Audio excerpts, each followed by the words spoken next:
The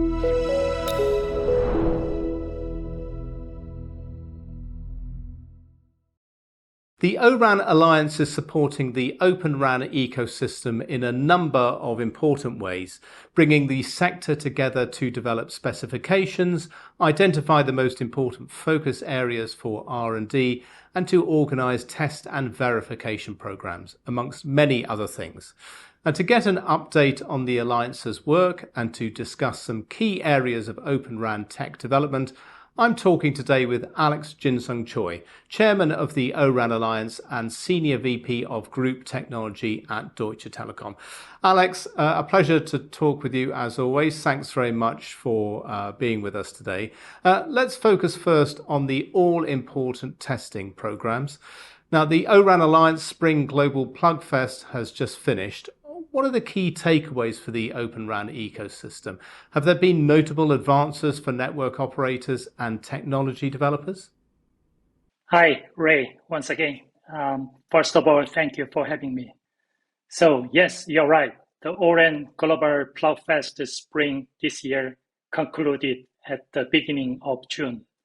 It took place at 10 different locations around the world. We had 60 participating companies, institutions, and labs. And this was already a sixth O-RAN Alliance Global Festival since we started in year 2019.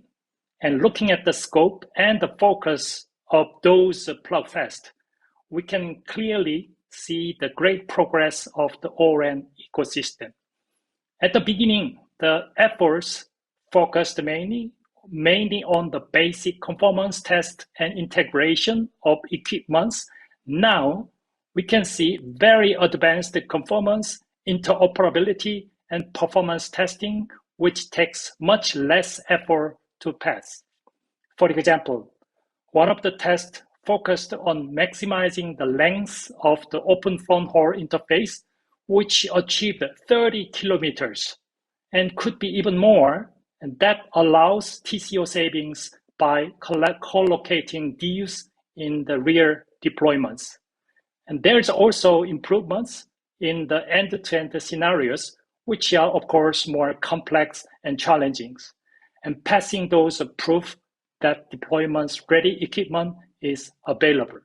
Moreover, we saw very successful security tests, like eliminating a denial of service attack on open front haul or pertaining control plane data confidentiality between 5G core and G Node B. We verified that Open RAN security is not any worse at all than traditional radio access network. And actually, according to a newly published security report sponsored by the governments, US, Japan, Australia, India, it says the use of Open RAN does not fundamentally alter the security risk landscape for telecommunications compared to the more traditional RAN. So most security threats analyzed in the report affect both traditional network deployments and Open RAN deployments, with only 4% found to be unique to Open RAN. It also says mitigation measures make it feasible to ensure equivalent levels of security between the traditional and Open RAN deployments. And there are several other cases of testing. For example, radio intelligent controller or RICs and the XFs, RFs framework for different parts of the SMO. But the newly also for the quality of service and AI-powered energy saving, which is a very important initiative with regard to the sustainability in O-RAN Alliance. And these areas show great potential for the RIC, RAN Intelligent Controller. We are very much looking forward to seeing further progress in O-RAN Global Festival for this year. Okay, well, I mean, that's a fantastic set of takeaways and a really interesting sounding report there that you cited. So lots for the community to take away there. Now, Open RAN specifications are developing really quickly. But how can you ensure that these plugfests are up to date and valid? Because they take quite a long time to set up as well, don't they? I mean, does the industry need a more continuous and less event-based approach to Open RAN testing? Very good questions. In the plugfest, we test equipments based on the latest version of ORAN specifications. And as the standard evolve, and we update our testing procedures and run tests regularly to make sure everything's working as it should. As for the question about the more continuous and less event-based approaches to the ORAN testing, there's definitely a lot of merits in these ideas. So this could take the form of continuous integration and continuous delivery, CI/CD in short, and which are very commonly used in software developments to automate the testing and delivery of new code.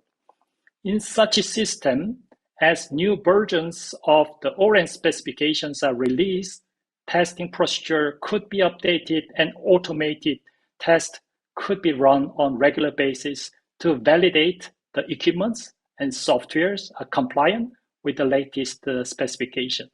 So this would provide a more immediate feedback loop for developers and enabling them to identify and address issues more quickly. And in the integration test case of RAN intelligent controller and accept RFs, we consider the machine learning ops, known as ML ops.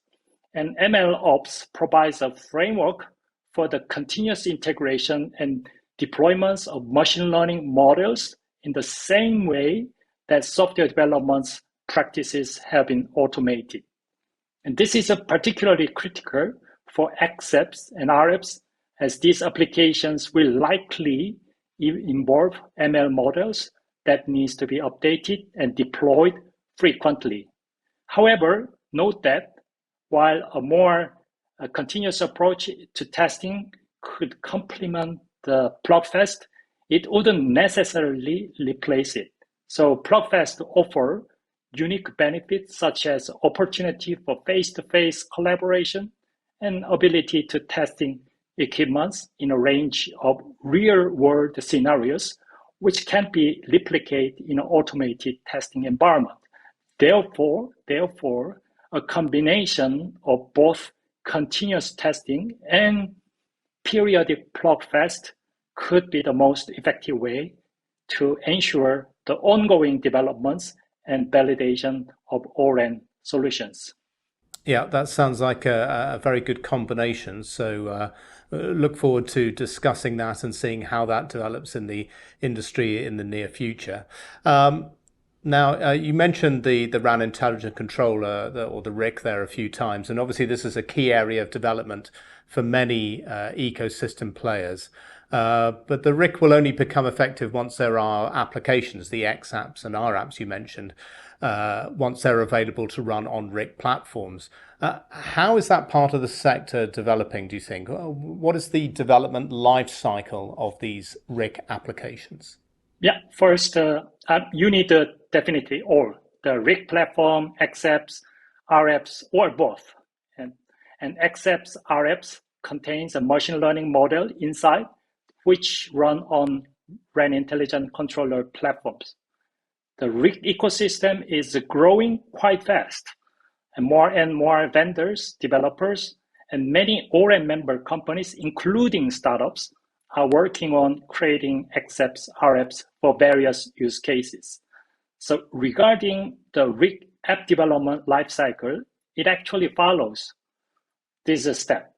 Step number one, developer identify the needs and use cases, the applications, the considering factors like optimizing networks, automation, and performance improvements.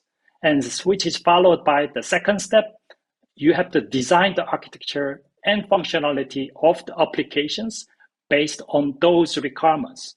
And they define data models, interfaces, and how the application integrates with the RIC platform.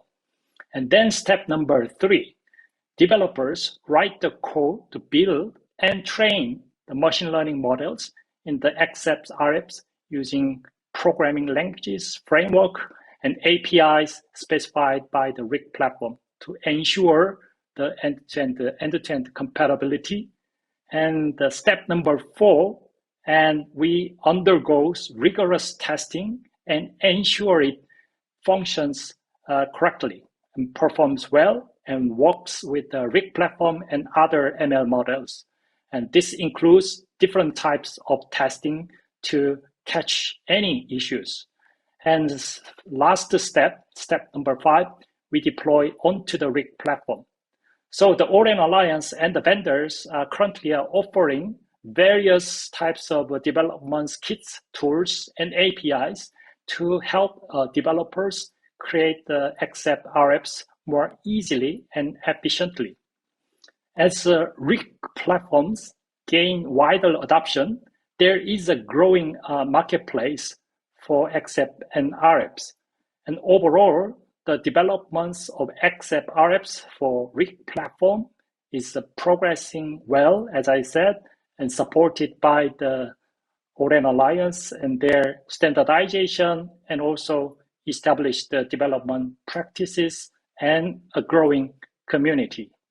Okay, well, that's good to hear. And I'm sure we'll see plenty of examples of these apps coming out into the market during the rest of 2023. Now, one of the interesting aspects of the RIC is that its use is not just limited to Open RAN deployments. Have there been any tests, trials, or proofs of concept with RIC platforms being integrated into existing traditional radio access networks? This is a very, very good question. Especially this is important for the brownfield operators. So the short answer to your question is it's not yet, But in traditional RAN, they have traditional similar solutions called SON, self-organizing network. And we can make it interoperable with the RIC platform defined by the Oren Alliance. In general, the integrating a non-open RAN system with the Oren RIC requires adaptation layers because Oren RIC has very specific open interfaces like A1 and also E2 interfaces being defined by the Oren Alliance. So you have to comply your networks. Otherwise, it won't work at all. So this adaptation means the following 3 things.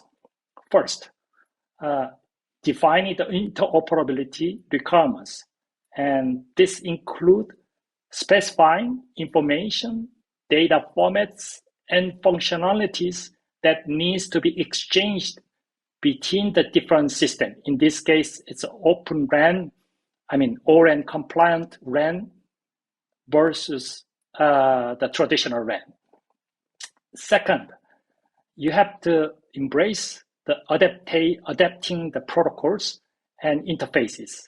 So your job is to evaluate the compatibility of the protocols and interfaces between the non-Open RAN system and the Oren RIC platform. If you found there's any incompatibilities, you have to develop adaptation layers and translators that can convert the protocols or provide a common interface for communications. The last thing you have to take into account is how to implement this mediation adaptation layers in your system. So you have to develop mediation layers or gateway components that sit between the non-Open RAN and the Oren RIC. So this new mediation layer can handle the protocol translations, message transformation, and data mappings to enable seamless communication and interactions between the 2 different systems. As mentioned earlier, yes, in the traditional RAN system, we have a traditional SON. So this traditional SON functionalities can also directly interwork with Oren RIC accept RFs under conditions. Like I said, by integrating the traditional SON functionalities with the ORAN RIC, the network operators could leverage the benefits of both systems. Okay, yeah, and I'm sure there's going to be plenty of interest in that, and I know some of the operators are already talking about this and looking at the potential there. And I'm sure we'll hear a lot about these the gateways and the mediation layers as well, now that the Open RAN and RIC ecosystem is starting to develop further. Now, generative AI is one of the other very hot topics in the technology sector in general right now. Is there a role for Gen AI in the RIC? Yeah, this is a very interesting question. Certainly there is some hype around the generative AI, and it's a potential for the applicability of the telco, especially the network management domain. So let me try to answer this question, even though it's a little bit too early to be more specific. So the application possibilities of generative AI, such as ChatGPT, are diverse theoretically. And when viewed from the perspective of telco network use cases, I can, propose three cases. First, the generative AI, or Gen AI in short, has a superior capability of using natural language-based question and answer interactions. And this includes not only a basic Q&A, but also more deep analytical features or use cases. For example, root cause analysis being used in the network fault management. And it could even involve using pre-trained vertical domain ChatGPT, which trained based on the 3GPP and ORAN specification documents. The sheer volume of the 3GPP and ORAN specification document is really overwhelming. So if we are able to build this domain-specific, RAN domain-specific ChatGPT, and then we can do many things. For example, to do this analytics, real-time analytics task much, much better. And even we can use this to train your people and to enhance their skills and knowledges of network operations.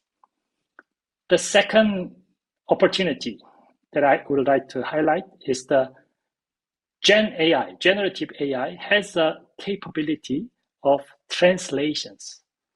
So this can be useful in SLA management, service level agreement management, where the customer requirements or intents written in plain English, and that can be translated into machine readable and executable descriptions, either in a declarative or imperative format by ChatGPT.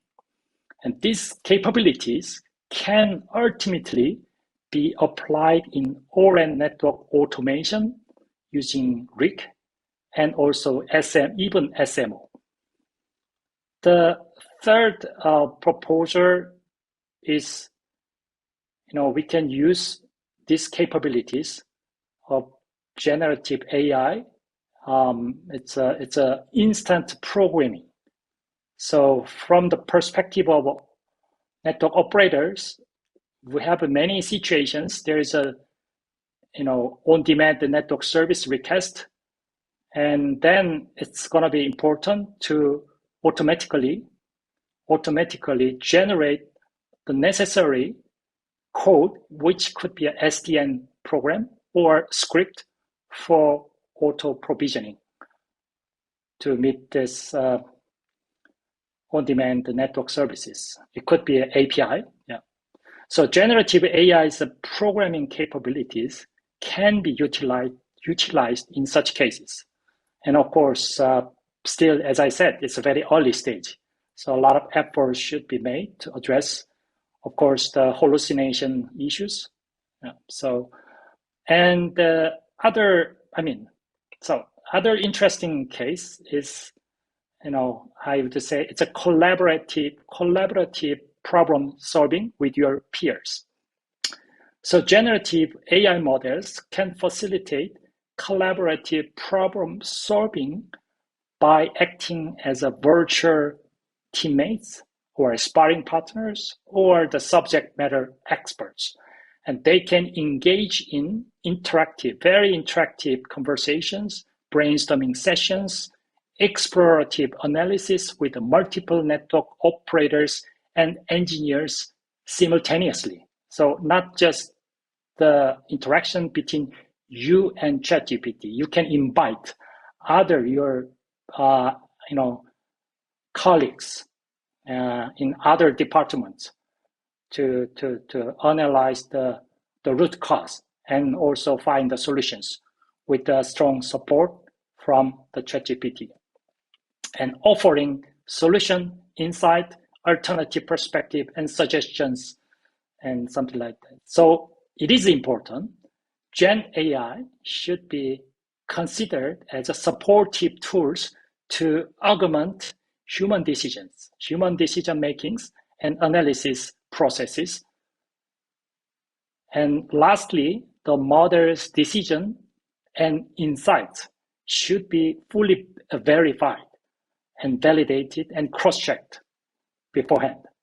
Okay, well, lots of really interesting use cases there, and of course, with so much reskilling and upskilling required within the entire community right now, it sounds like there's a great deal of potential there for Gen AI to play an important role in making that easier and quicker as well. So great insights there, Alex. Thank you.